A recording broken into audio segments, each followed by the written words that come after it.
Eso. Bueno, sí, llegó uno, pero después se fue 5 minutos. Y bueno, entonces quedó pendiente. De hecho, yo dije, el coloquio se lo recuerdo, vamos a hacerlo para que vaya. Sí. 3 cuestiones que tienen que ver con eso. Primero, neo, esto de neo en latín significa nuevo. Pero el neoliberalismo no es, tiene más bien poco que ver con el liberalismo. Entonces, no es simplemente traer, que es del siglo XIX, traer al siglo XX el liberalismo de vuelta. ¿Por qué? Porque el liberalismo, si uno quisiera traducirlo de todo lo que significa, es muchas de las cosas que ustedes dijeron ayer. El liberalismo, el lema es el laissez-faire.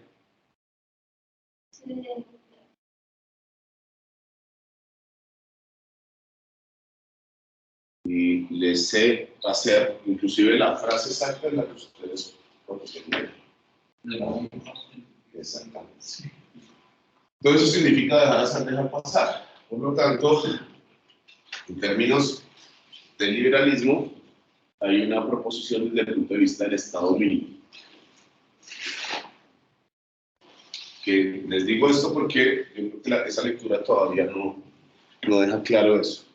Para decirlo más fácilmente, el este neo, yo diría que está más asociado, menos con nuevo y más asociado con neoclásico. Porque obviamente el liberalismo tiene y está basado en una visión clásica. ¿Cuál es? Lo neoclásico también trae esto de neo. Pero acá hay una diferencia. Y es que la visión clásica es de la economía. ¿Qué es la economía política? Nosotros ya lo desarrollamos acá. Esa era la ciencia que estudiaba todas las relaciones humanas europeas. Entonces, Marx, Smith, etc. Pero además, acá hay una característica. Cuando hablamos de esto de la riqueza de las naciones es muy importante. Acá hay una visión en donde el ordenador de las realidades sociales es el trabajo.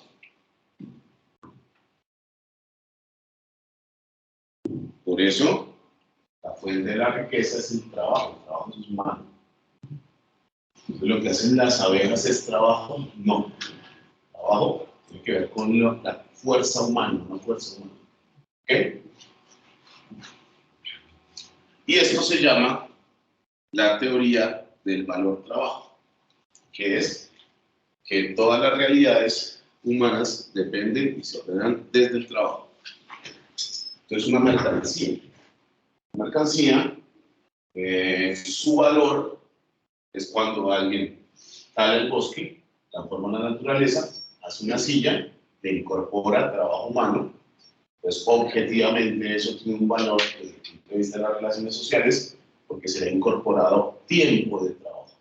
Entonces, desde que el señor va a talar el árbol, etc. Las teorías no clásicas, el ordenador de la realidad no es el trabajo, sino el mercado.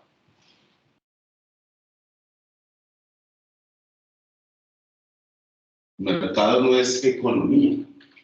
El mercado es un dispositivo de relacionamiento. Entonces puede haber mercado en la economía, mercado en la política, mercado en la comunicación. Es un dispositivo de información y reconocimiento. Y este ordenador no es objetivo. Acá es la teoría objetiva del valor. ¿Por qué es objetiva? Porque una silla, su valor tiene un contenido objetivo, el tiempo socialmente necesario para producir. La incorporación se demoró 10 horas. Bueno, esa silla de pronto vale más que hacer una carta de amor en una hora. ¿Se entienden? Entonces, por un factor objetivo. Pero la visión neoclásica es subjetivista.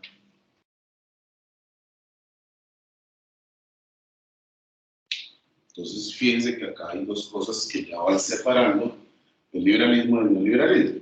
¿Cómo es subjetivista? El típico cuento para todos estos chistes que les contamos que en las clases de economía, de si Juanito, unas cosas ahí que no tienen nada que ver con la realidad, para arreglar curvas, cosas de esas. El típico cuento de la Coca-Cola en el desierto.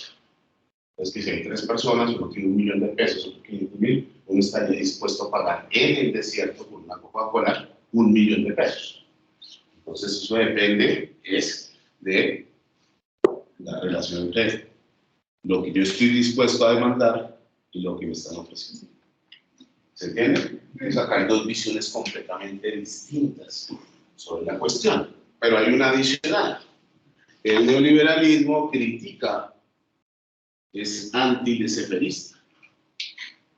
Es decir, no está de acuerdo con esto, ni con esto, ni con esto.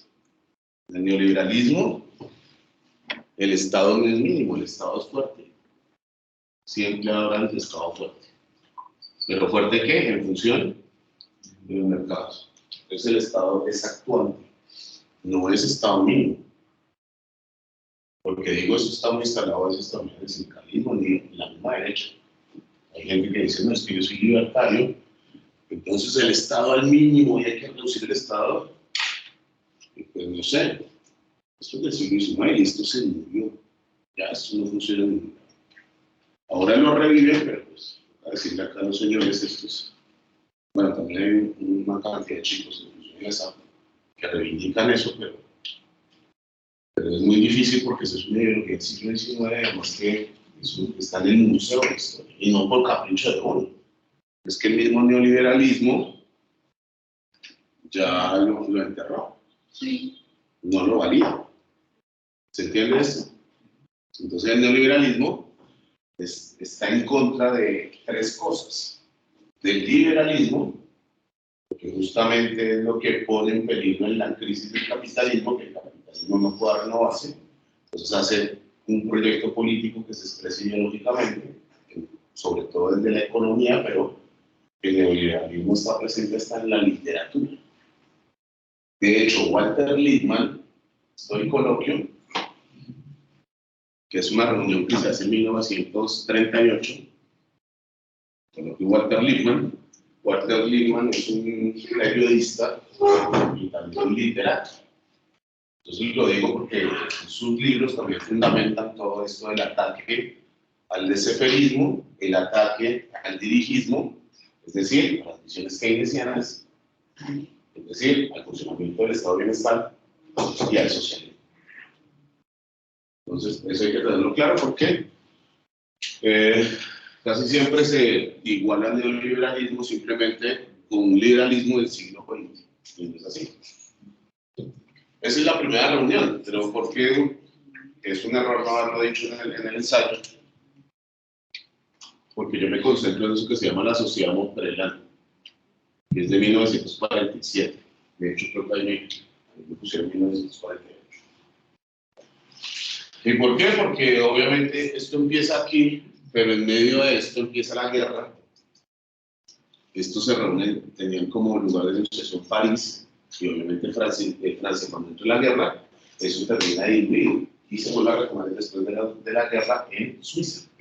Este es como la Sociedad Montreal, es como el abuelito del Foro Davos, que se hace en Suiza, el foro Económico Mundial. Es que se celebra todos los eneros, bueno, menos esta vez, hace 15 días, donde van los líderes mundiales, etc. Entonces, ¿qué es lo que pasa también acá? En 1947 es cuando se crea el concepto de desarrollo.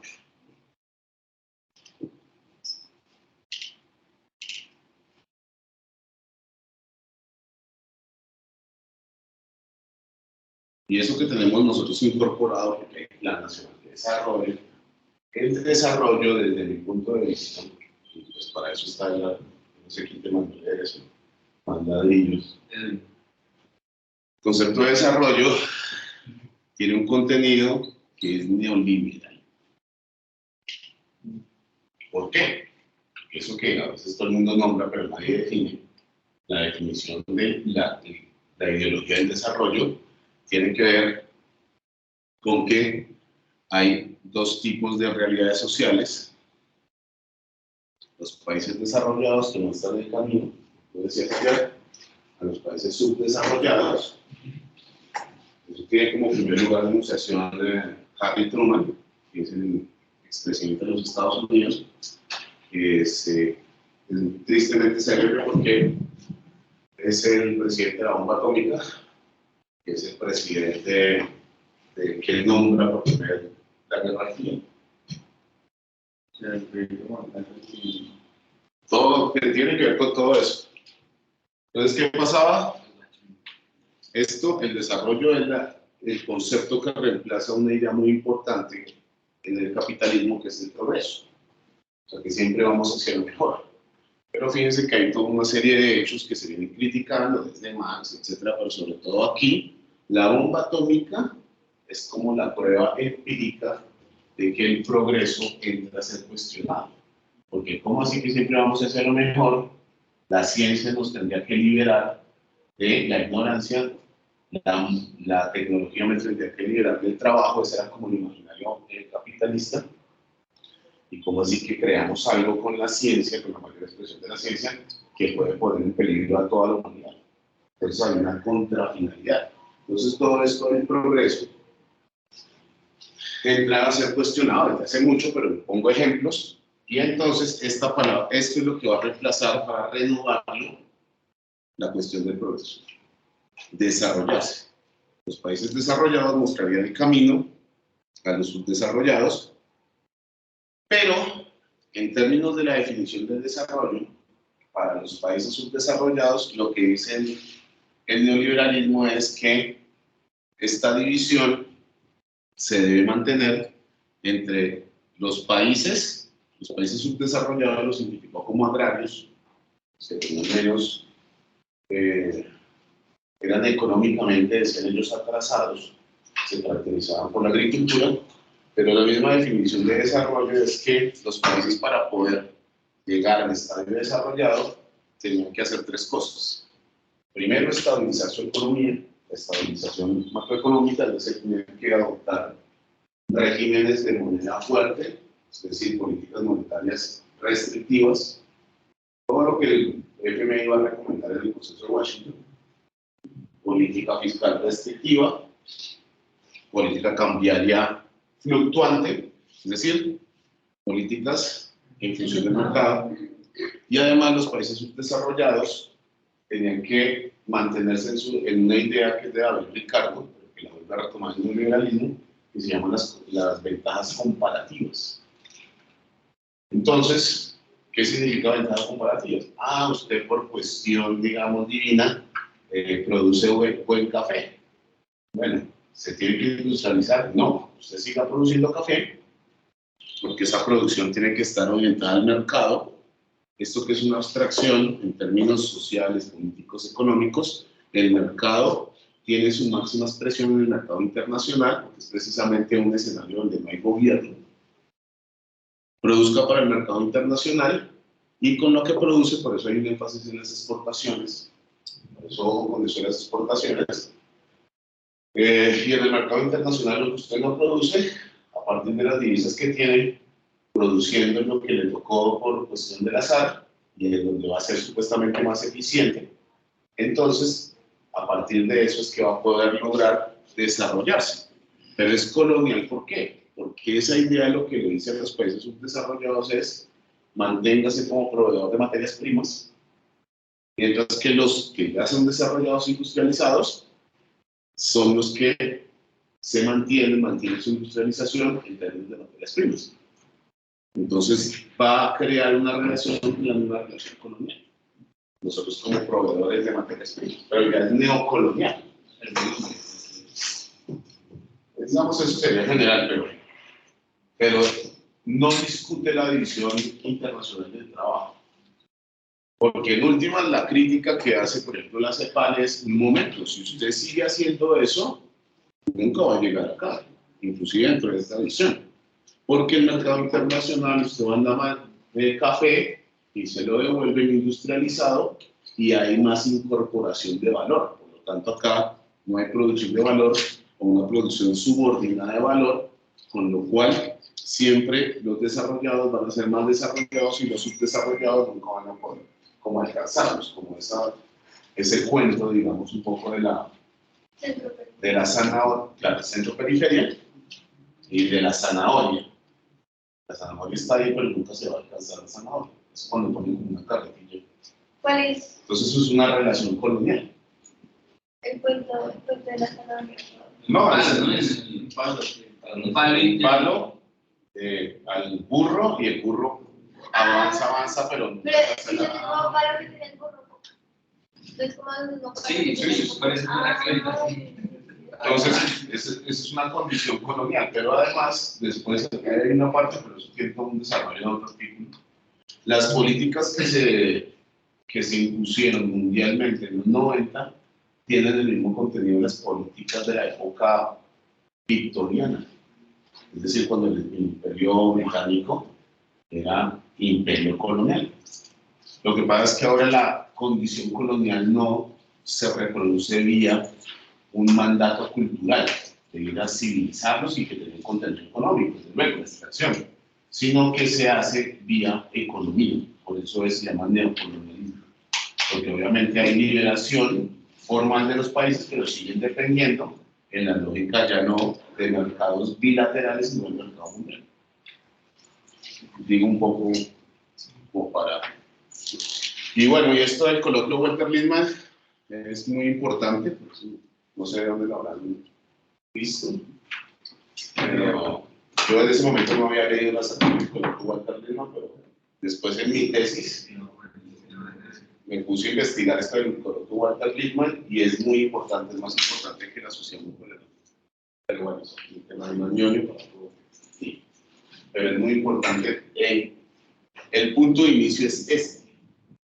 Yo decía que era más importante este porque este tuvo trascendencia.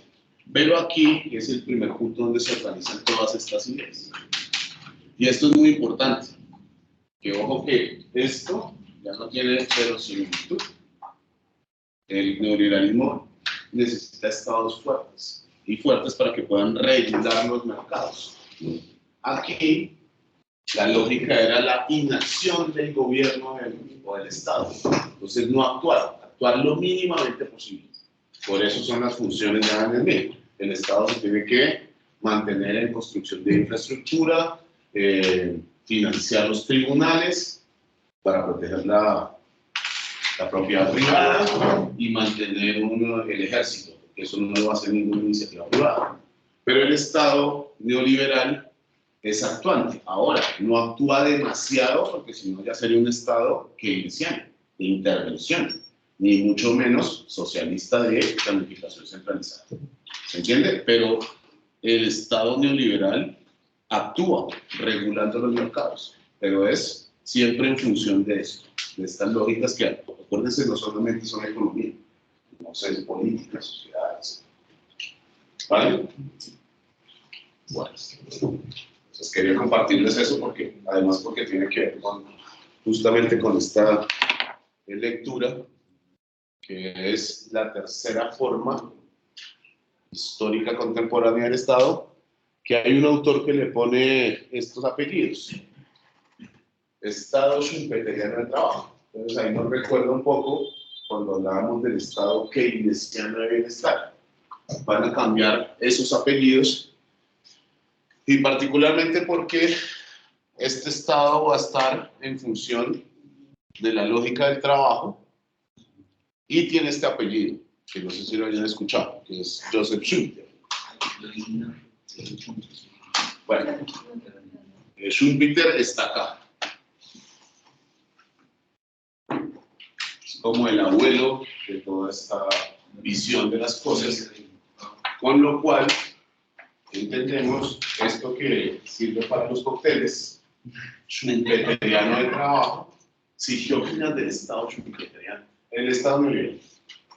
Puede ser de las dos formas porque el Estado neoliberal también es un concepto. De hecho, esta palabra aparece aquí, en el coloquio Walter Lippmann. No fueron los hippies los italianos que la crearon para joder la vida. No, aparece aquí, lo dice Hayek, Mises. Todos los que leen ahí en esas materias, bueno, lo dicen. Están las actas. Ahora, que la gente no lea eso, pues profesores que no leen me preocupa. Y más si es su disciplina. ¿Sí? Si me preguntan algo de antropología, no sé. Pero economistas que no leen sus teorías. Pero... sí, es que tengo una pelea con esos señores.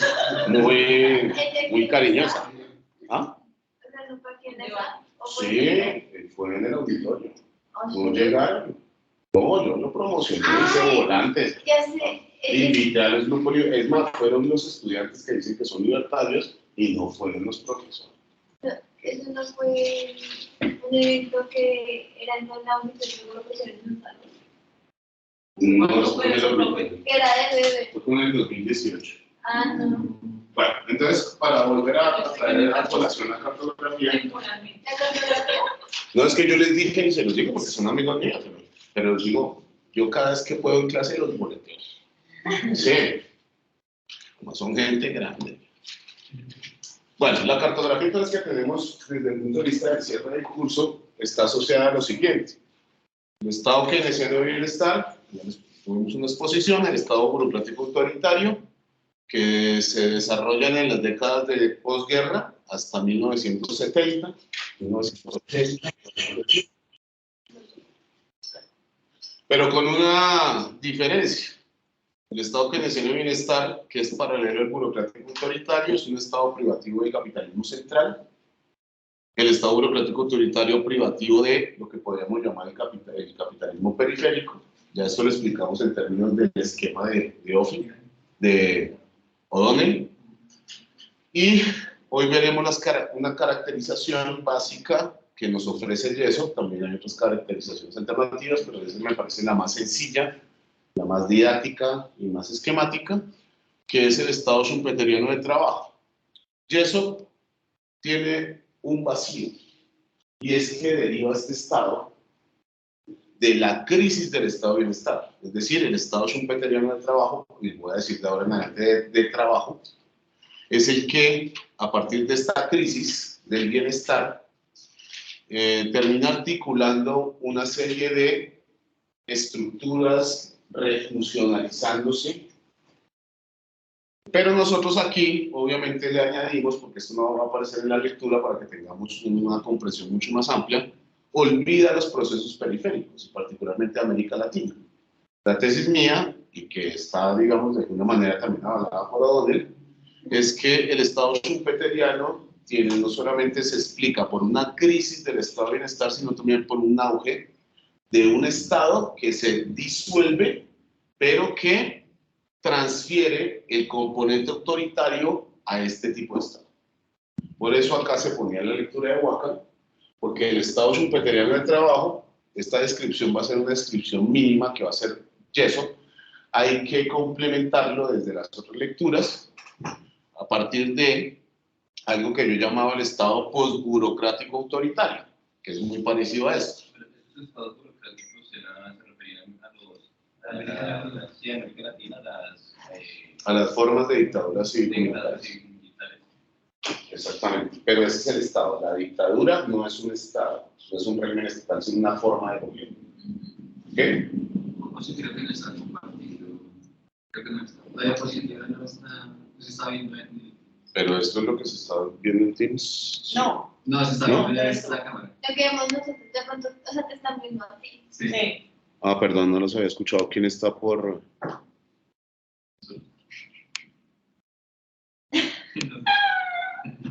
Pues yo no me fijo, pero... Nosotros, No me importa porque para la grabación. No, es que no alcanzamos a ver bien la diapositiva y está tomando el foto. ¿Listo? Gracias. Gracias por avisar. Entonces, nos vamos a someter hoy a una caracterización que es muy descriptiva y es muy didáctica. no es muy descriptiva porque sea superficial, sino porque está bastante bien esquematizada de los elementos que me parece que es importante que los registremos. Pero les decía que me parece que, como dice Wacan, para los que hicieron la exposición de Wacan, fíjense que Wacan dice, sí, es un estado de trabajo, pero además es un estado punitivo. Entonces le pone el price of fair.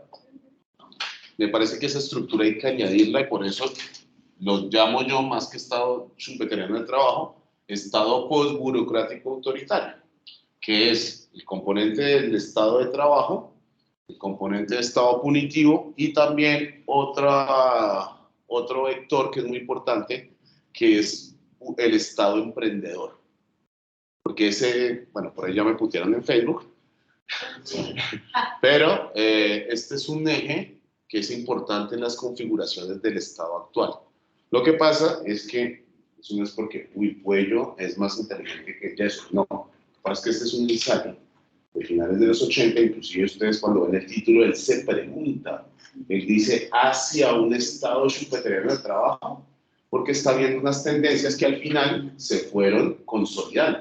Entonces hay una virtud de Yeso porque ve en medio de estos procesos de transformaciones cuáles son las orientaciones del nuevo estado, porque acá lo que vamos a ver como del paso de los estados a la administración pública, gobernabilidad, fuertemente burocráticos, ya lo vimos, es unas transformaciones estructurales del Estado. No es simplemente que se cambiaron cosas, algunas funciones, no. Se transforma totalmente el Estado, tanto a nivel formal de la ley, al nivel institucional de las organizaciones y al nivel de todo lo que implicaría en relaciones sociales.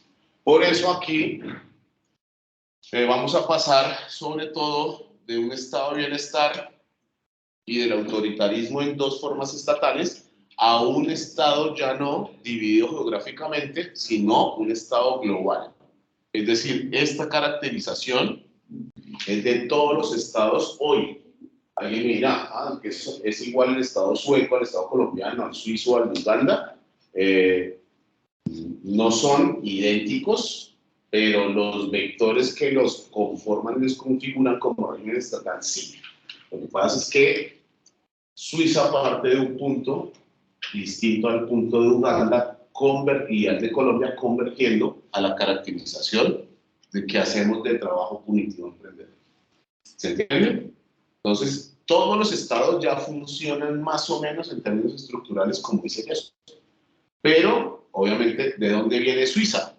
Bueno, desde una crisis del estado de bienestar.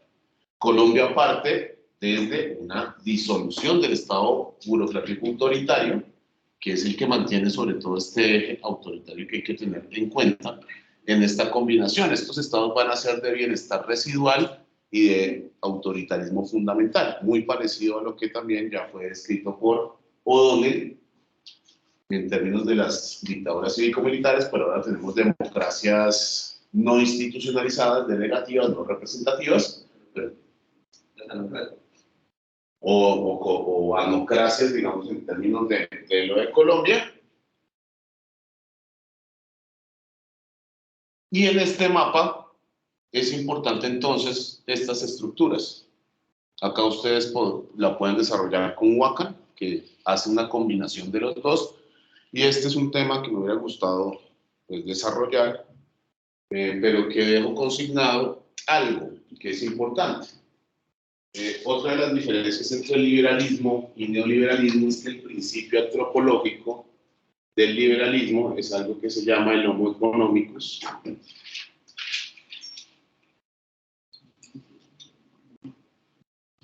Mientras que el principio antropológico del neoliberalismo es el hombre emprendedor.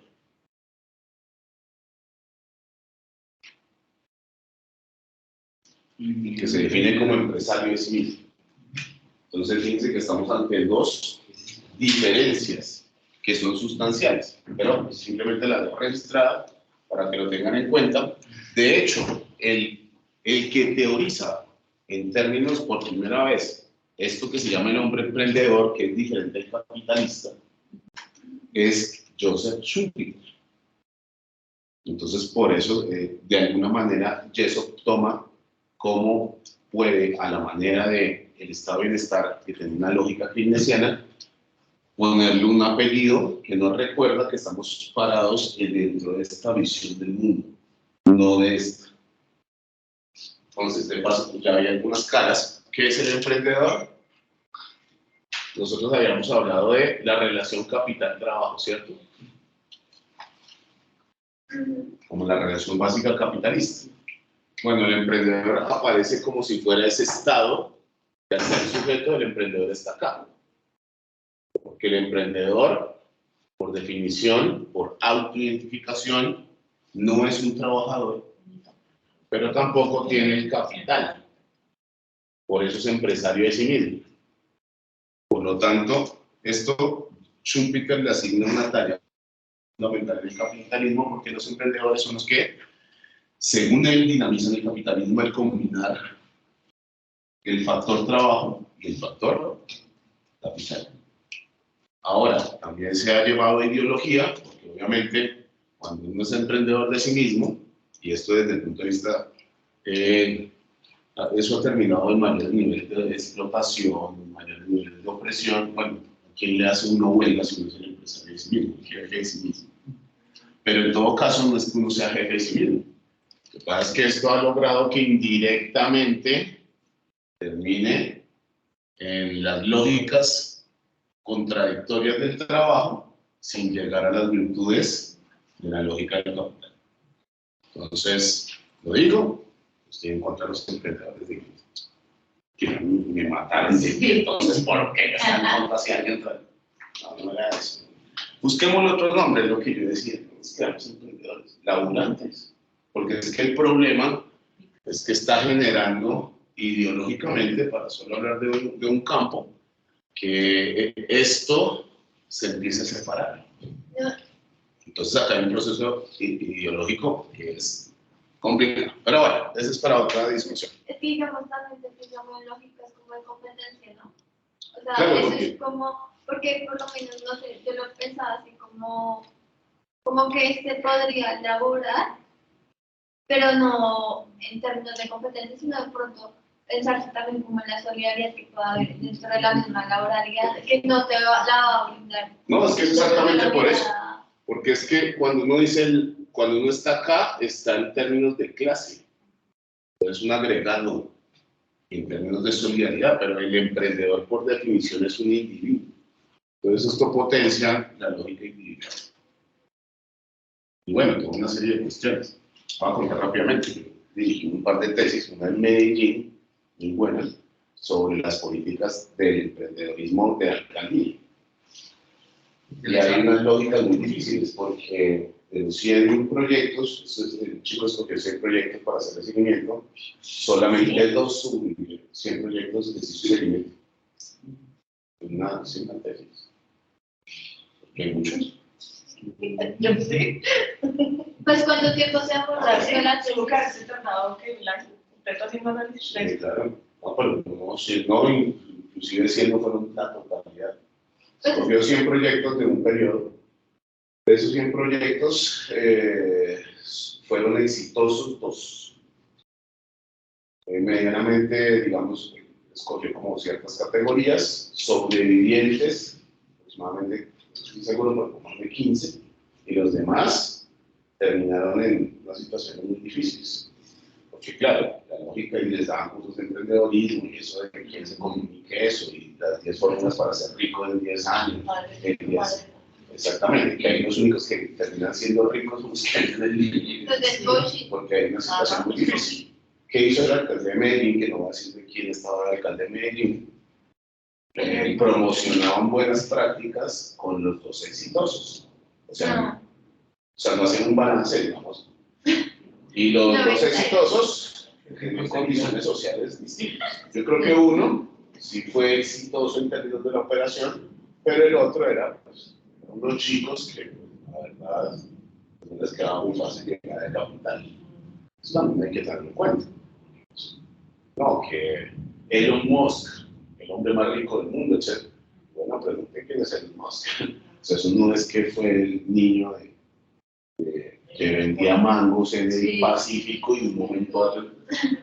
Bueno, El otro sí fue una cosa más, pero entonces promocionaban los dos proyectos. La gente que quedó, digamos, quedó con deudas, pero además, más que la deuda, porque nosotros estamos interesados en eso, él descubrió otra cosa, que el problema ahí era un problema de giro subjetivo psicologicista.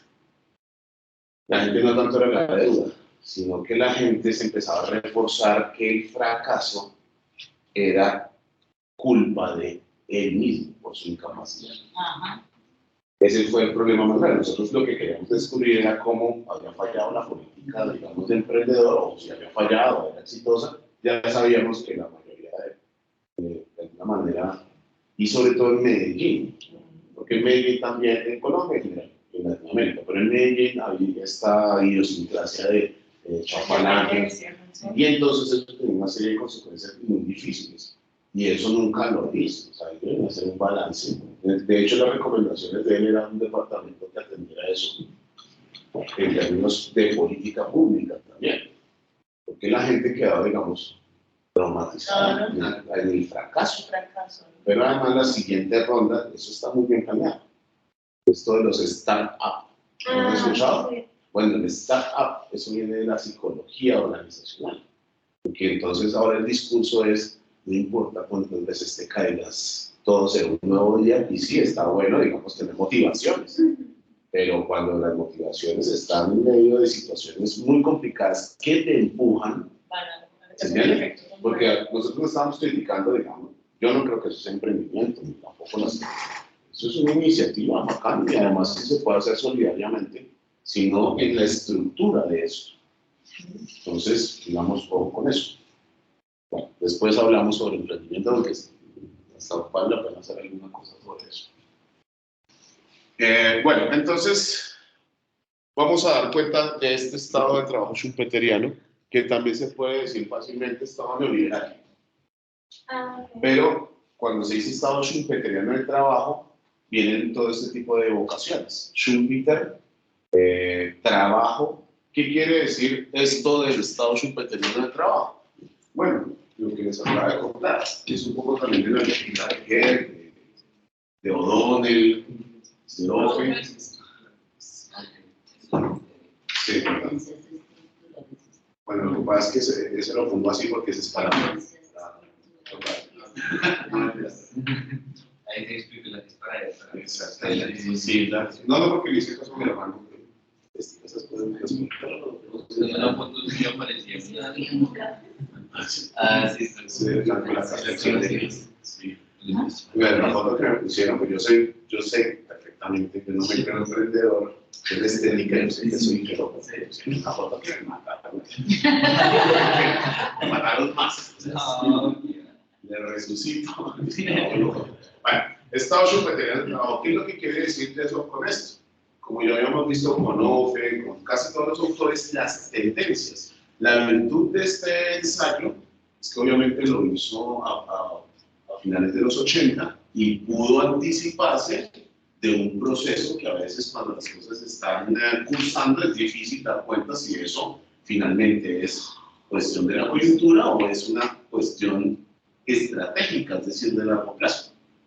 Entonces, ¿qué significa esto? ¿Cuáles son los tres procesos, entre otros, importantes? Primero, obviamente, y por eso es el vacío de yeso, porque se concentra mucho en los países centrales, pero el proceso que él destaca es el estado schumpeteriano de trabajo tiene que ver con un tránsito. ¿Desde dónde? Desde el estado keynesiano del bienestar. Desde luego la crisis, de esos referentes. La segunda, él lo va a llamar, comillas, lo pongo acá, vaciamiento del Estado-Nación en el capitalismo tardío. Ese va a ser el otro gran proceso que explica este Estado neoliberal. ¿Por qué vaciamiento? Fíjense que acá hay una metáfora o una alegoría, me parece más una metáfora, porque en este momento la lógica de la globalización puso sobre el tapete o sobre la mesa una tesis que Jessop discutía. La lógica de la globalización en algún momento, eso ya, bueno, lo defienda ya es, o no ha leído o ha estado encerrado 20 años, tenía, entre otras tesis, la desaparición del Estado-Nación. Jessup lo que dice es, no, el Estado no va a desaparecer. El Estado-Nación es fundamental desde el punto de vista del Estado moderno y por lo que genera y significa en términos del Estado capitalista.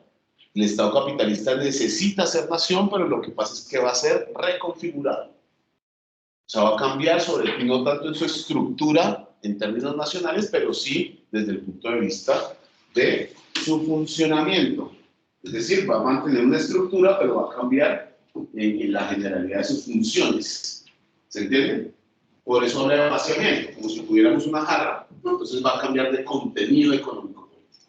Eso de que va a desaparecer el Estado, lo que pasa es que ustedes son muy jóvenes, pero eso en los 90 estaba, no, vamos hacia la desaparición del Estado con la globalización. Y era una tesis muy fuerte y muchos sociólogos daban cuenta de ello. Y eso decían, no, va a cambiar, va a transformarles. Es un poco también desde este punto de vista, porque entonces acá la tesis es, el neoliberalismo es antiestatista. No, cuidado, es anti-intervencionista, pero el neoliberalismo tiene su propio Estado, y para llegar desde el Estado keynesiano de bienestar, que era intervencionista, en la época neoliberal lo que hace es transformar el Estado en un Estado fuerte, regulador. Es decir, una acción estatal, acá es intensa, acá es menos intensa, acá es permanente, acá es oportunista. Cada vez que el mercado lo necesita, el Estado actúa. No está actuando constantemente para, en la lógica de Hofe, estabilizar el sistema capitalista. ¿Se entiende?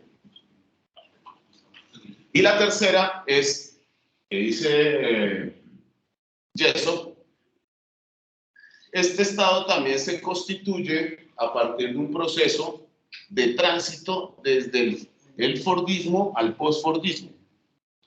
¿Han escuchado esto del Fordismo? Sí, sí.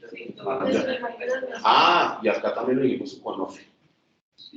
Bueno, entonces, ¿necesito explicar eso o no?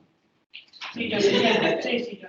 Bueno, el Fordismo viene de esto de Ford, que es la marca de carros. Sí, yo vi que salía el Ford de los carros. Exactamente. ¿Qué significa Ford? Esto es un modo de organización productiva. De hecho, cuando yo busqué salía otro apellido de Honda, creo que era, ¿no era? Porque después, Sí, antes, mismo. esta es como la consolidación, es que ahí es donde quería hacer la explicación. Antes nosotros vemos algo que se llamó la administración científica, que es Taylor, Fayol, a principios de siglo. Tiempos modernos, ¿lo han visto de Chaplin? Sí, claro. Eso que salen las máquinas. Sí. Bueno, tiene que ver con este ambiente del periodismo, del panelismo, la organización de la empresa. Y después también hay una derivación de esto en lo que se llama el toyotismo, de Toyota, onoísmo, etcétera, etcétera. Pero, ¿por qué se llama Fordismo? Porque entre estas pretensiones de organizar los espacios, los modos de organización más productivos capitalistas, ¿cuál es el significado del Fordismo? El Fordismo significa, o concretó, lo que se llama la segunda revolución capitalista.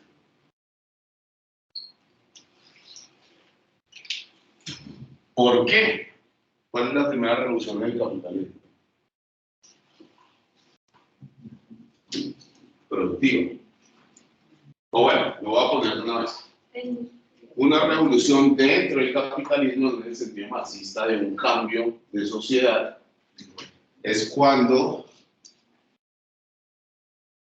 a través de la tecnología o de las innovaciones tecnológicas se cambia brutalmente, se cambia paradigmáticamente la función de producción, es decir, es un modo que afecta la combinación de factores de producción, pero que además lo que hace es que afecta brutalmente los costos primos, se llaman, o medios, y por lo tanto revierte en términos de competitividad. Ay, no. Desde el punto de vista de mercado. De vuelta. La primera revolución es la revolución industrial, la de la máquina de vapor, porque eso incluyó una mayor competitividad desde el punto de vista de los costos, porque cuando hay una revolución tecnológica y los costos bajan, ¿qué impacto tiene en la lógica del capital? Pues aumenta las ganancias.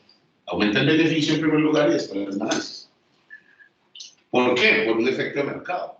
Porque cuando yo bajo, si todos estuviéramos vendiendo pan, pero acá llega la máquina de Japón y yo la compro, y entonces ustedes venden el pan a 100 y yo lo vendo a 10, a mí se me acaban más rápido los panes. Y en el mediano plazo los quiebro.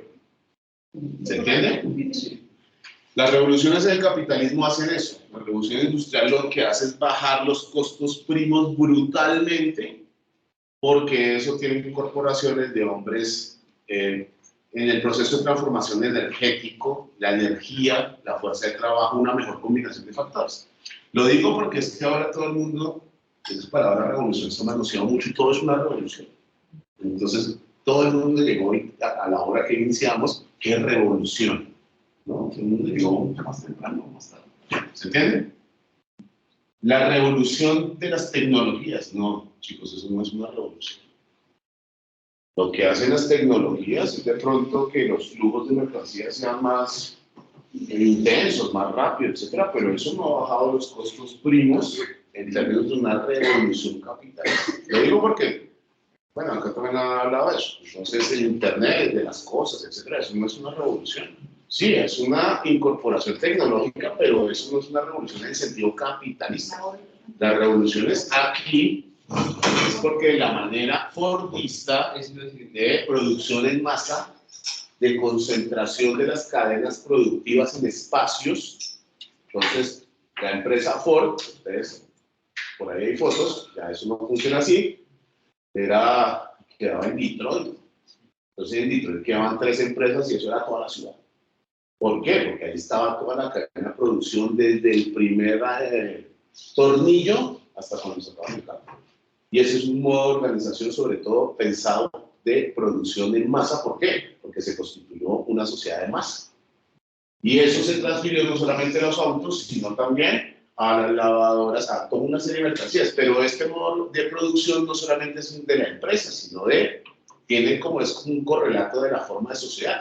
Acá estamos hablando de las sociedades de masas. Entonces eso tiene implicaciones políticas, culturales. Claro. Y esa marca culturalmente es fuerte allá, ¿no? Bastante. En el mundo, porque ¿qué fue lo que pasó acá? Pero en Estados Unidos. En Europa, Sí, no. los carros europeos, por eso es que se fueron después en el post-fordismo, ustedes ven, Mercedes-Benz, etc., terminaron siendo el mercado internacional como una especie de artículo de lujo. Porque en Europa, un carro, la producción de un carro requería 96 horas hombre. Y Estados Unidos estaba acá, pero con el fordismo pasó a 16 horas. Entonces, en términos de costos, terminó siendo más competitivo. Llenaron el mundo de Ford y de General Motors, que fue lo donde acogió esto. ¿Se entiende? Entonces, eso sí es una revolución. Esto no lo ha hecho en Internet. Así que ojo con eso, la revolución de las tecnologías. Sí, bueno, ¿quién promociona eso? Bueno, sí, está bien que lo promocionen, pero conceptualmente eso no tiene nada que ver con una revolución.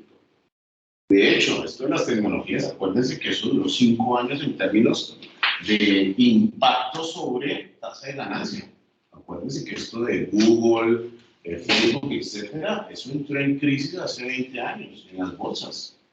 Y se fueron abajo toda la lógica porque eso se infló una burbuja pensando que era una revolución capitalista y eso se deshizo Ahora, que concentran mucho dinero porque son empresas que a la vez son mercados, como Amazon. ¿Amazon qué es? Amazon es una empresa, pero a la vez es un mercado. Eso no produce valor. Sí, transfiere, es un espacio de... Pero acuérdense que acá lo que tiene el capitalismo se mueve es con la creación de valor. ¿Se entiende? Entonces, sí, cumple una función. Si alguien se quiere comprar, no sé, el libro para saber qué es la revolución capitalista, pues lo consigue en Amazon. Eso no es ninguna revolución. De hecho, lo que estamos viendo hoy es la tercera revolución capitalista, que es la revolución energética.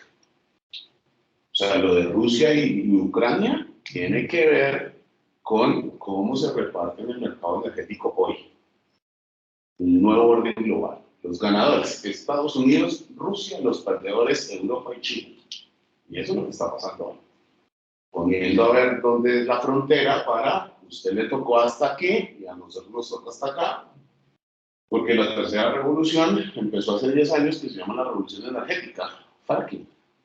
Entonces, ¿por qué ganador Estados Unidos? Que fracking es la potencia de fracking en el mundo. Con todo lo que allá intentan por estados obstaculizar, en otros está prohibido, etc. Y el otro gran proveedor de gas barato es Rusia. ¿Y dónde es la frontera entre Asia y Rusia? Ucrania. Y Alemania, ¿no? Claro, es que Alemania, con una decisión estratégica desastrosa, empieza a hacer transición energética, ojo con eso. Eso hay que pensar, no solamente uno lo dice, y sí, la transición energética, ellos hacen transición energética, pero quedan dependiendo del gas ruso a un precio competitivo. Es que Rusia, por cantidad, tiene un precio competitivo, pero Estados Unidos lo tiene por tecnologías, aunque eso el caso es una monstruosidad. No sé si ustedes han visto zonas donde hacen fracking. Sí, hay videos donde la gente se puede guardar el agua. Sí, es una cosa... Bueno, yo vi lo de vaca muerta en Argentina, y es vaca muerta, se llama el yacimiento en Argentina, que es el tercero más grande del mundo. O sea, Es- ¿te lo dio presencial? Sí, sí, desde allá. Nos fuimos a una protesta allá y se lo juro que me mostraban fotos de lo que era 10 años antes y eso que todavía eso no tiene canal de distribución, simplemente lo están explotando, pero no tiene canal de distribución para la red energética. Eso eso parece una de esas películas distópicas. Es una cosa difícil. Digo porque acá van a empezar con los pilotos de fracking en Norte de Santander, en el Catatumbo, que ahí hay un yacimiento de fracking para sacar gas. Y yo creo que si eso se mantuvo, porque hay resistencia, etcétera, ahora en medio de la invasión, guerra, eso se va a potenciar. Que bueno, como la lógica es crisis mundial, plata, porque obviamente eso es para exportar. Si fuera para los argentinos, al menos lo están utilizando para revertir crisis interna, pero acá eso será para explotar. Entonces uno se queda con todos los males y con un par de dólares. Pero bueno, listo. Ah, sí. Es como un No, y la vaca muerta. ¿Y por eso es que sea el norte? Es un yacimiento. En el de ese sí. No, es en Duque, abajo. Ah, wow. Mucho más abajo. Río Negro, La Pampa. Exactamente, es como, además tiene un problema, está en medio de la pampa, húmeda, que es donde la zona. Sí, se llama vaca muerta. Allá no es. Yo también Yo no hice nada. El documental de Tino Solana, cuando se firmó ¿Cuál de todos? el que hizo cuando se firmó el acuerdo de que si se hacía fracking, que lo hicieron como una biblioteca por allá en el desierto. Que fue una Es que hay cosa varios. extraña. Hay varios de pilos solares con eso. Pero sí Yo son vi muy uno, buenos. yo trabajé, Se los recomiendo más que videos de YouTube, que a veces son más, porque muchos están hechos de la izquierda trosca. Sí. Entonces también ponen mentiras. Sí, hay que defender esa vaina, pero con la verdad. Sí, Y los de derecha, que son pagos por eso, entonces dicen, no, eso no pasa nada. Pero hay un cineasta que ya se murió muy importante, que es el que nombra Jorge, que tiene varios documentales. Hay varios de esos. No sé. Es que yo fui alumno del editor de él. Ah, Entonces, el ejercicio que se hizo fue coger el material que ellos habían grabado, que vino fue, y de hecho nosotros vimos la premiere antes de que saliera en cine ahí en el Gumón. Ah, qué bien. Y el ejercicio era la mitad del salón, defendía con esas mismas imágenes el fracking y nosotros no, a punta de edición de video. Ese fue el ejercicio, era buenísimo. Ese fue muy bueno. No, pero además tiene todo. Para mí es el cineasta documentalista más. Tiene el 2001, el 2008, tiene toda la revuelta argentina. Bueno, se murió hace un par de años. De COVID. También porque, o sea, finalmente es que eso, yo digo que el tracking de alguna forma es necesario por temas de producción y capital, ¿sí? Pero las consecuencias que deja esto a nivel ambiental y a nivel de salud son, el impacto es muchísimo más alto y no sé... No es para mí es devastador, es como una bomba atómica. Sí, claro, pero mi pregunta es, ¿tiene que haber alguna manera de aprovechar ese recurso natural sin que se afecte, o sea, sin que haya un impacto tan fuerte? No, eso es... Yo estuve un tiempo, por eso me metí en las protestas, etcétera, pero mi función era como hacer informes sobre qué significaba el fracking, entonces me puse a estudiar eso, inclusive, digamos un tema un poco más complejo, obviamente no es mi área, entonces también teníamos ahí ingenieros, gente de ingenieros de petróleo, etcétera, que estaban inclusive luchando en favor, digamos, en contra del fracking. Pero te doy solamente un dato. Los informes de los Estados Unidos, ¿por qué se inventa el fracking? Que es algo que ya se sabía, porque aparece ahora. No por una cuestión de técnica, de descubrimiento, sino por una lógica geopolítica. Por eso estamos hablando de la tercera revolución capitalista y miren lo que estamos. En una la formación sedentaria. Bueno, se le dice yacimiento. Los informes de los Estados Unidos, de la Agencia de Energía de los Estados Unidos, o sea, ahí digamos que ya que no hay discusión, porque no es que el Partido Comunista sacó un informe y dice, bueno, o Davos dijo, entonces está como más mediado, de pronto hasta por manipulación o por visión ideológica, pero los informes y eso los puedes conseguir, que este paso como, dicen una cosa, esto del fenómeno del fracking, hay yacimientos, es una revolución, pero el fracking, en donde se puede hacer, que eso es fractura hidráulica, es etéreo en términos de ciclo. Es decir, es un fenómeno que o se aprovecha rápido o se acaba muy... Entonces, digamos que la era del fracking no es la era del petróleo, de un siglo. Porque obviamente, ¿por qué aparece eso? Porque ayer lo dijeron ustedes. Hay algo que se llama el pico del petróleo. Es decir, hoy, en términos de las reservas que se han comprobado, las reservas van disminuyendo en términos absolutos. Entonces, y el petróleo, como dice un profesor, es la savia de la sociedad capitalista. Es como la sangre. Hasta que no descubramos, porque eso es la transición. Entonces, digamos que lo que plantean los mismos gringos, y lo dicen, esto fue por motivos geoestratégicos, pero ojo, que esto dura muy poco. Y ellos hacen un balance, obviamente, como tú dices, una productividad económica, una productividad política, pero obviamente, si tú haces un balance, no siendo el presidente de los Estados Unidos, es una cosa brutal, yo nunca he visto.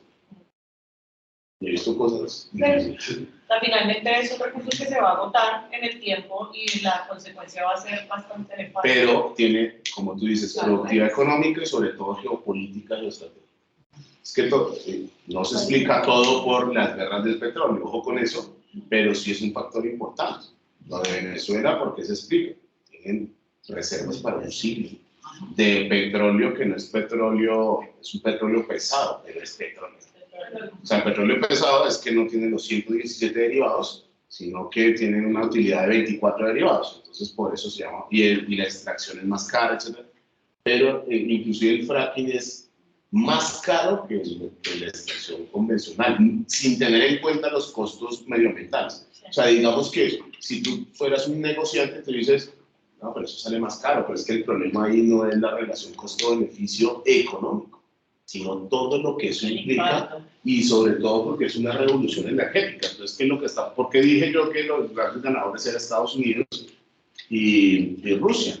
Porque el gran ganador es de Estados Unidos, porque finalmente no es una cuestión de vender petróleo, sino de la revolución energética en términos de lo que ellos producen, cosa que no tiene Rusia. Que Rusia puede exportar mucho, pero sigue sin la lógica que estábamos hablando al principio de clase. O sea, exporta y con eso puede tener divisas, pero el impacto inmediato de Estados Unidos es que puede utilizar esas reservas para además exportarlas. ¿Para dónde las quiere exportar? O sea, los competidores de Rusia, que era la Unión Europea. Y se los digo porque ojo con la transición energética, que es una muy buena idea, creo que nadie puede estar en contra de eso. De verdad que hay una crisis civilizacional que si no paramos con esto, sus hijos, bueno, como no tengo hijos, pero tampoco, y yo ya estoy próximo a colgar los tenis, entonces, les digo para sus... Lo dices porque te Me va a hacer comida, pero no, ya no voy a tener. No, ya no me gustan los de ajenos. Pero si no paramos esto va en serio, chicos. Ahora, por el otro lado, hay que pensar muy bien, ¿no? Porque esto de la transición energética es una cosa complicada. Hoy no hay sustituto de petróleo. Por algo que, si lo investigan un poquito más desde la técnica, hay varias condiciones científicas de energía. Entonces, por ejemplo, un panel solar. Bueno, sí, un panel solar, la idea es candidato. Entonces, que la casa produzca esta energía. Listo, eso se puede hacer. Porque ese tipo de energía del sol tiene una entropía que es baja. Entonces, se puede... Pero es que el problema es que esta sociedad no funciona con paneles solares. No hay sustituto todavía del petróleo de carbón. O sea, la empresa, lo industrial. Porque ahora tenemos fuentes de energía que son el viento, sí, todo bien, para mover ciertas cosas. Los neerlandeses eso lo utilizan para fuentes de energía local, etcétera, pero para mover industrias, eso todavía no hemos encontrado eso. Ahora, eso quiere decir, entonces no hagamos nada, vámonos para el... No, estamos diciendo que tenemos que acelerar eso en términos también de la ciencia, pero eso es la transición, hay que ser más serios en eso, porque entonces están, por un lado, perdón, lo voy a caricaturizar, me han dicho abrazar árboles también, los abrazar árboles de no toquemos la naturaleza, no es eso, y los otros, bueno, pasemos con una tractora, ese es un debate muy serio. Pero es un tema desde mi perspectiva de falta de análisis por eso digo, tiene que haber o tiene que inventarse en algún momento algo que no genere. Sí, lo digo porque acá en Colombia es eso. O sea, la proposición de la transición energética, sí, pero entonces uno dice, no, momento, es un debate más serio. Porque la otra también es como el debate aquí de la revolución tecnológica. Y yo he preguntado, bueno, ¿cuál es la revolución tecnológica? No, el e-government. Además lo dicen en inglés, hay copa tramar. Bueno, ¿cuál es el gobierno electrónico? No, pues entonces lo que pasa es que vamos a poner los certificados por una página. La revolución, y todavía no existe ni siquiera la página. Entonces todo ese tipo de cosas, y acá han hecho una serie. Eso es lo que yo llamo esa, no crean, intenten hacer investigaciones más sistemáticas, porque en el ambiente hay unos discursos de lado y lado que no son serios. Y si uno cae en el discurso poco serio, entonces también uno, ahora si uno simplemente se aparta y dice, bueno, listo, pero cuando uno cae en el poco serio, lo difunde, uno también se hace responsable de lo que, del contenido y las implicaciones. Bueno, entonces quería explicar esto, no porque la clase no es sobre fracking, quería explicar esto y también poner el ejemplo de la tercera revolución industrial, porque aquí hay algo que explica este estado, que es este paso del Fordismo al post-Fordismo. Hay que tener cuidado con este post, porque acá sucede lo mismo que con posmodernidad. Entonces, no es que se supere el Fordismo, sino que hay unos cambios dentro del Fordismo que explican también por qué se construye un estado que es un Estado a diferencia del Estado keynesiano de bienestar. ¿Se acuerdan que una de las condiciones políticas, premisa política del Estado keynesiano de bienestar, era que era un Estado de autonomía relativa, que era lo que le permitía intervenir la acumulación de capital para poder producir bienes y servicios en clave de derechos sociales y en últimas ciudadanos? ¿Se acuerdan que era un Estado que estaba subordinado? Por ejemplo, esa es la típica pregunta del recuperatorio, que es la subordinación negativa. Estaba subordinado, pero negativamente. Por eso tenía autonomía relativa. Este Estado va a volver a ser un Estado heterónomo, que es lo contrario a autónomo. ¿Qué quiere decir heterónomo? ¿Se acuerdan subordinación positiva? Cuando las necesidades de la acumulación de capital lo que hacían era que el Estado se ajustaba y la sociedad se ajustaba a esas necesidades. Bueno, acá vamos a estar en términos de OFE en una relación de subordinación positiva, es decir, el Estado lo que hace es ajustarse a todas las nuevas necesidades de capital que además son crecientes. ¿Por qué? Porque estamos en una fase, como decían los chicos y chicas ayer, estamos en la fase neoliberal, que si uno la quiere definir en términos de temporalmente, digamos, todavía estamos en esa fase neoliberal. Este es el tipo de Estado, por eso también podríamos decirle fácilmente neoliberal, pero el neoliberalismo se caracterizaría porque todas las lógicas, sobre todo las contradicciones de la sociedad capitalista, se exacerban. Por eso estamos en el fracking. ¿El fracking qué es? Pues la neoliberalización de la energía. O sea, que vamos a los extremos de lógicas. Se gana muchísimo pero también a los extremos de las contradicciones. Ya la extracción convencional era un problema, imagínense con fracking. Eso es una cosa. Además, no solamente es en los lugares. En el mapa, por ejemplo, de resistencias que hay en América Latina, uno veía que a 1000 kilómetros estaban en contra del fracking. Y no era simplemente solidaridad de grupos. No es que entendían eso como metabolismo, o sea, las víctimas inmediatas del fracking es en el lugar, pero en el metabolismo.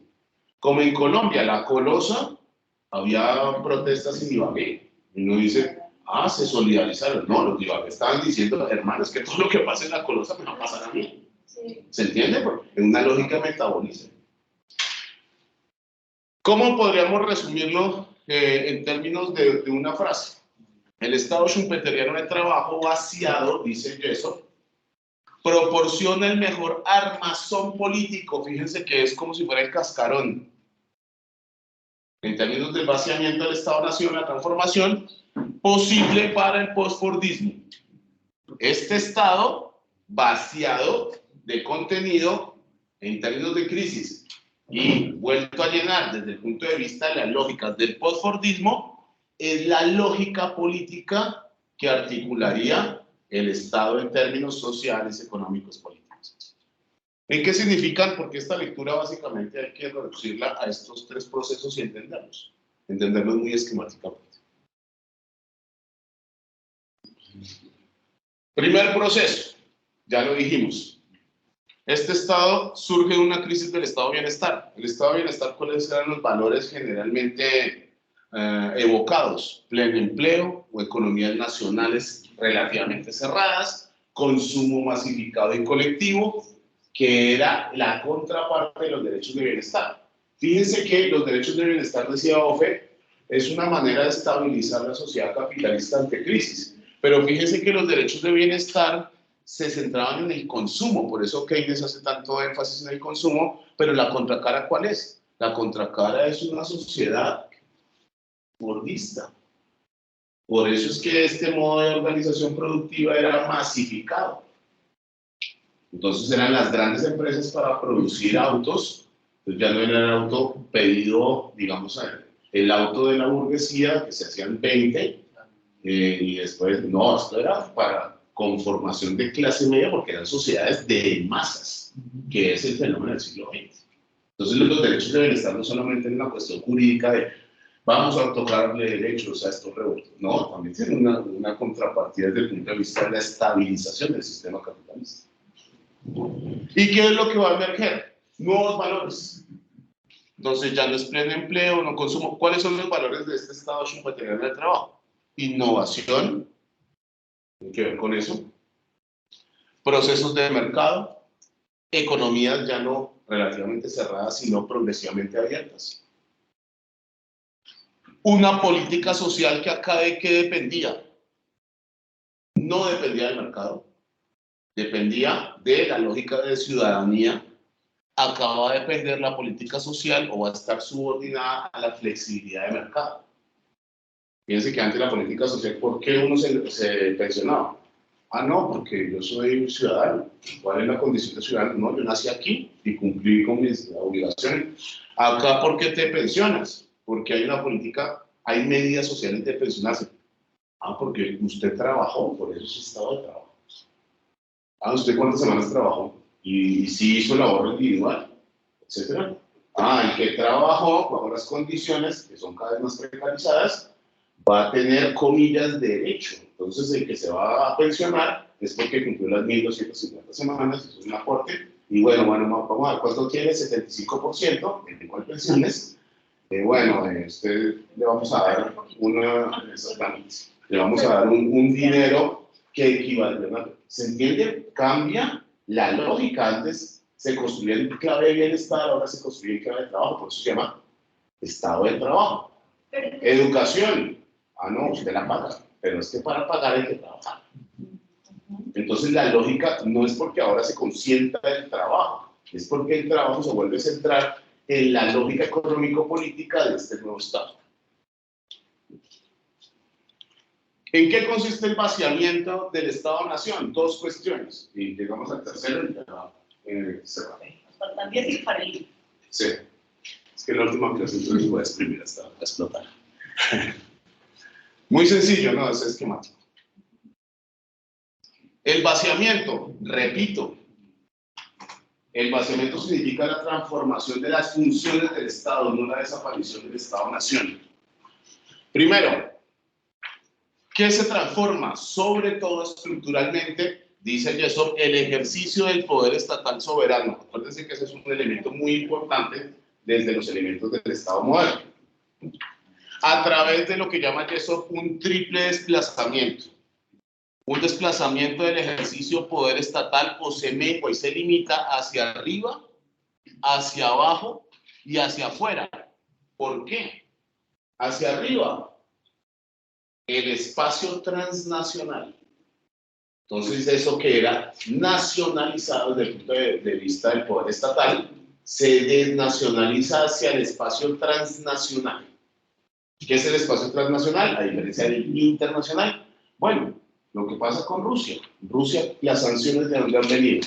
Estados Unidos, la Unión Europea, los estados de la Unión Europea y de McDonald's, Starbucks.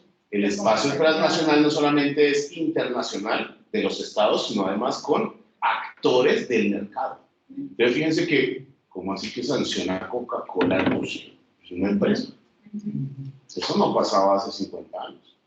Hace 50 años los estados ocupaban una centralidad del espacio internacional, pero ese espacio transnacional es lo que ha limitado el ejercicio del poder estatal soberano nacional. Ese es el desplazamiento hacia arriba. Y hacia abajo, lo subnacional. Hay entidades subnacionales, por ejemplo, distritos especiales, ciudades autónomas, como Buenos Aires, que a veces son más poderosos que estados.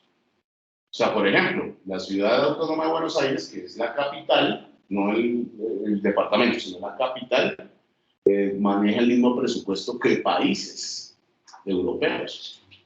Pues son como 20, ¿cuántos millones llevan? 20 y pico. No, yo estoy hablando de Cabo. No, más pequeñito, claro. Sí, solo Cabo. Es más, ni siquiera es la capital de la provincia, no es La Plata. No, es que es una, por eso ya es Cava, es Ciudad Autónoma de Buenos Aires. Esa ciudad maneja presupuestos más grandes que países africanos.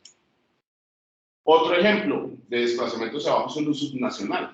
Ustedes saben que Bogotá tiene una oficina de relaciones internacionales. O sea, ya no necesariamente pasa el relacionamiento internacional desde el punto de vista del escenario nacional, sino que Bogotá tiene relaciones internacionales con otros países o con otras ciudades. Eso no pasaba antes. Eso ha limitado y menguado el poder estatal, por eso es hacia abajo también. Y hacia afuera porque el mismo escenario nacional también está asociado a actores que no son públicos estatales, sino que son actores de mercado. Por ejemplo, política pública, responsabilidad social empresarial. Bueno, hoy hacemos, sí, con todo lo que se puede hacer en el balance, hoy hay políticas públicas que no están formuladas ni tampoco son intervenidas, construidas solamente desde el punto de vista de lo público estatal, sino con actores. Después haremos, no hará un balance que la política del Banco de Colombia, con exención, etcétera, es mejor que la que hacía antes el ICBF. Después haremos la evaluación, pero digo, la realidad que plantea eso tiene que ver con eso, con ese desplazamiento también hacia afuera. Y esto es muy importante porque obviamente no solamente se mengua y limita el poder estatal soberano, sino que también hay una tendencia a la pérdida de autonomía estatal. Por eso yo hablaba acá, estos estados son heterónomos en función de las necesidades del mercado. Y el tercer gran proceso tiene que ver con lo que ya habíamos explicado, por eso me gasté un tiempo en ese tipo de cuestiones, aunque para eso se centra mucho en que el fordismo es un paradigma tecnoeconómico, pero subrayo, ese es el correlato también de los procesos sociales. O sea, no es solamente una forma de organización de la producción, sino que está asociado a cambios de la sociedad, pero en todo caso para eso hay dos implicaciones de ese tercer gran proceso. Primero, que hay un cambio de paradigma tecnoeconómico, es decir, del fordismo hacia el postfordismo, dice él, que se motiva en términos de nuevas tecnologías, un acelerado ritmo de internacionalización, es decir, progresivamente el ciclo de globalización, sobre todo que se intensifica desde los 70, y cambios en la articulación de las economías nacionales. Las economías nacionales se tornan hacia el mercado transnacional, pero también mediado desde el punto de vista de lógicas regionales. Por ejemplo, la Unión Europea, por ejemplo, Mercosur. Ese tipo de articulaciones tienen, entre otras cosas, una razón, y es el cambio de paradigma tecnoeconómico, que va a ser ya no el fordismo, sino el postfordismo. ¿Qué quiere decir el postfordismo? La flexibilización y desterritorialización del fordismo. Ejemplo, el iPhone, y bueno, casi por menos el Huawei. Y también, pero el iPhone, en los 60, si eso existiera, se hacía en la ciudad, en Los Ángeles, en el Silicon Valley. Bueno, el iPhone hoy se hace en 14 países. Porque esto que se concentraba territorialmente, no solamente en los estados nacionales, sino también en las empresas, desde el tipo que el primer tornillo hasta que salía el auto, ahora se flexibilizó desde el punto de vista no solamente de las cadenas de producción, sino que también se desterritorializó. Entonces ustedes ven que el iPhone, en Silicon Valley, hay una oficina, como en las películas, de los tipos así más yuppies, hola, ¿cómo están? No sé qué, el diseño, pero donde hacen el iPhone, los números lo hacen en Malasia, la otra cosa, la tecnología inclusive, que está en los Estados Unidos, está en China. Entonces, fíjense que ya, para dar una clave, el postfordismo a lo que se refiere está asociado a que esto, la producción flexible, ya no es rígida en términos espaciales y temporales. Las economías de alcance, las rentas de innovación y el cambio de funciones económicas del Estado son los que terminan absorbiendo los ajustes necesarios desde el punto de vista de la economía y el sistema capitalista en la formación de este tipo de Estado. Este tipo de Estado va a respaldar esto, es decir, va a respaldar las necesidades del mercado, y eso va a traer algo que va a llamar eso un dilema, porque en todo caso este Estado-nación que se reformula, se reconfigura, además de la pérdida de autonomía, etcétera, en términos de su acción, fíjense que acá se repite un poco la tesis de Off. Este va a ser un Estado que va a tener cada vez menos capacidad para estabilizar porque tiene menos efectividad desde el punto de vista de las acciones que él genera. Con lo cual estamos, sobre todo, en una lógica de Estado que podríamos cifrarla desde la mitad de la década del 80 hasta ahora. Es decir, todos los estados convergen en esta caracterización. La única diferencia, repito, es el punto de partida de construcción de los estados. Seguramente Suiza tiene un punto de partida distinto al que tenemos nosotros o al que tiene otro tipo de... Estos son los tres procesos que, desde este punto de vista, digo, la lectura son los fundamentales para describir, comprender y analizar esto que llamaríamos estado schumpeteriano de trabajo. Les agradezco mucho. Ojalá que esta clase les haya dejado alguna cosa. Entonces, para los que no habían llegado, por favor, los otros compañeros les explican la dinámica del parcial que no había llegado. No, pero para la hojita. Para que firme La hojita. Ah, que en el presente. Para los que no habían llegado, ¿quién me puede explicar qué es una pareja? Dos personas.